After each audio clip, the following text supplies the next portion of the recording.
Komplektida migalkasi ham bor ekan. Ishlatib ko'rmoqchiman. Albatta suqlar ekan bu.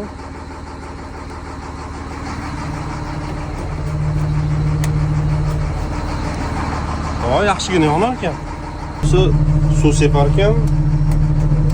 Bu pastni bo'lsa orqaga ham separ ekan. Yaxshiligin.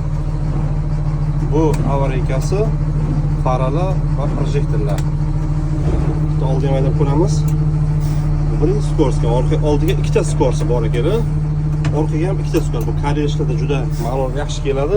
Bu yoqda toshma quyoni bor ekan, повышенный пониженный. Undan tashqari bu ham bor, даже bu ham yordam beradi.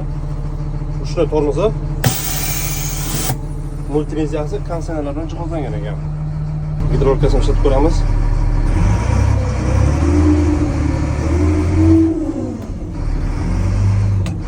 Yaxshi.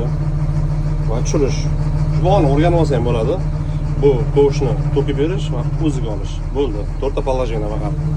Tormoz va gaz. Qaytadan shunga qo'yamiz. O'tirgan o'chiramiz. O'zi 12 tonnali SEM 625D modeli 160 kW dizel jihozlangan bo'ladi. 6 silindr turbo dizel ekan. Oldi qo'sh hajmi bo'ladi 3.3 kub.